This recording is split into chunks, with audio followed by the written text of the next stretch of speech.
I'm going to step up a little bit more, and then I'll probably step up not towards the saturation, but just maybe straight vertically to get my next color. And I'm probably going to lower this down to 50. Just hit 5. I lowered my flow to 50 just by pressing 5. So I'm going to start throwing down, and now I can really work in that color, and I don't have to be so careful about how hard I press. Now again, right here where they lined out all of these areas, I'm gonna go in and press a little bit harder and get that hard edged, just like I was doing on the leg, because I'm seeing that the line art that was given to me has specific highlights and shadows right here that I need to pay attention to. So again, here's another good spot right here above the eye where I can fade it back, getting a lot of highlight there, highlight up to the top of the head where the brow is. I already put some color right here. I'm going to go smaller with my diameter and lock in a little bit of highlight on that fold. We're going to go back through this again a little bit. You might find that you were too dark on some spots, so just brush really lightly at this part. Also, without using the screen mode on this instance, I don't have to go back and choose it, turn my brush mode to a different mode. Right now, if I need a lighter or need a darker color that I used previously, I can just eyedrop it and go over some of my shadow to bring them out a little bit, something like that. There's always different options for you to use if you run into any problems.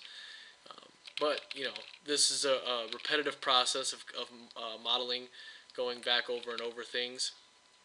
You're going to have to do this regardless if you're doing cut and grads or whatnot. You're always going to be replacing lighter color over your previous color to get highlights on a certain object that you are coloring. So it is a time-consuming process, especially with an image that's this big on my page. So now that I'm starting to look at it a little bit, I am seeing that I'm going a little more desaturated because I went straight up. But that's the beauty of it being in the process right now where I've chosen my own colors. So I'm going to go back and change my color here in a second once I get this modeled a little bit more. And you don't want to overlap too many times because there's only as small as your brush can get, and you want to start putting in some highlights soon. So that's where I'm at right now. I'm going to go up to saturation a little bit more. I'm seeing that's a little orange, so I might just move up to the yellow a little bit. You have to dictate what you're going to do, and then I'm probably going to turn down to 3 on my flow. So now I'm going to be putting in some even more color on top of here and really bringing this yellow out.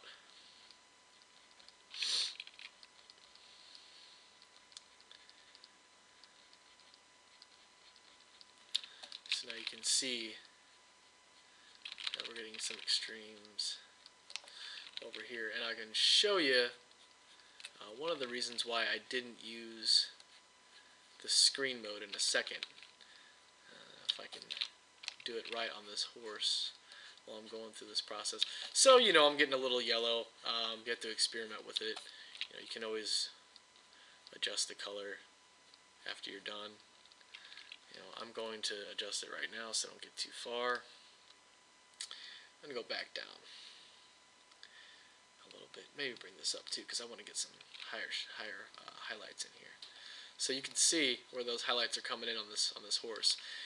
You want to start getting small and just laying that color down, brush right over it, because you're gonna get that nice reflective, shiny kind of feel. I mean, not metallic or anything, but it's just that that glow that you need for dynamic, for the dynamics that go into presenting colored comics. It's just that's what it calls for. If I was actually painting this image, I'd be doing it. If I was painting this image realistically, I'd be doing it a lot differently than what I'm doing right now. But dynamics is what comics are about, and so you need to keep it that way, and also keep it within the realm of reality when you're doing it. So really small lines on here for these tendons, and I'm going to lightly connect these shapes at the bottom here because I've got a strong shadow where I don't need it. Yeah, this is looking good. So let me take a step back here and check this out. For the face, I'm gonna go a little less saturated and put some more highlights up at the top here and blend these in a little bit more. You can see when you're going over these how well it blends. If I was using a regular soft brush without the airbrush quality, it would be muddy all over the place. You'd be able to see all of my brush strokes and it would not look presentable. So that's one thing. You have to be careful what you're doing, and you have to that's not good. You have to get in your highlights and really bring it out. So all these that are really facing the sun, I'm going to hit with a nice hot spot. Right there, right there. You can even go lighter too, which is probably what is going to happen later on when I go back and actually finish coloring this page. If you think you need some stronger highs, just flow it onto it. And I'm getting a little too dark there, so I'm going to grab a darker color and I'm going to decrease some of these shadows in between here. Now, when you're modeling something next to another object that's not modeled yet, it kind of throws you off. But you just got to remember that everything's not modeled next to each other yet. But when they are, it's going to look good. So don't let that dictate what you're trying to do. Be realistic about what you're doing. Okay, so now that I have the horse, kind of the way I want it, it looks pretty good. You can see, all the muscles and everything there. The highlights are brought out and everything. There's a couple of spots I missed, like right here, where I didn't model it, and so it's really blatant that it's not finished. So go back and select another color, put it on top, model it out a little bit. So with the horse, what I'm going to do is I'm going to take my hard brush right there, and I'm going to stick with a very small brush size. This is just with the horse, so with anything else, be careful. So I'm going to go to screen, and I'm going to select, I could probably just do white, but I'm not going to. I'm going to go up pretty high orange, and I'm going to go screen mode. So what I'm going to do is I'm going to take this brush, and I'm just going to do some lines, screen some lines over the top of this thing. Probably don't need to be at 100, I probably need to be at like 50. So, yeah. You have to play around with it a little bit, but I don't know, just to get a little bit of texture on top of it. And you can also kind of get in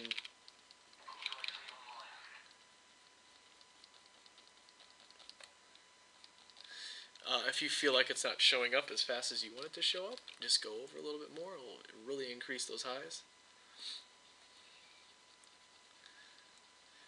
This is cool. This is a cool leather effect too. If you bring these strokes in a little more, it's very cool on leather. Make sure you overlap your strokes a little bit, because it'll just increase those highlights on your strokes too. So if I wanted to go over this horse more and more and more, just to create a little bit of that hair texture, make it not look so shiny. It was a good effect, and it doesn't disrupt it too much. It actually fits perfectly well within what you're trying to do, and you can use this simple tool for a lot of other effects as well. I should have had like a before and after thing. Really dug into this because I can't really show you in this short of a video how it's going to come out. But you can see how much of a difference it makes.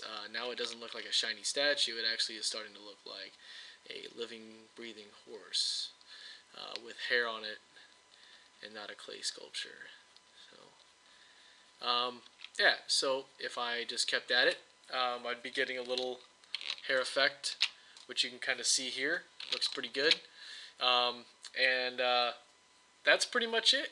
If you have any questions about the process, or as always, any ways to make it better and faster and easier for everyone, let me know. I comment pretty quickly, and we'll see you next time.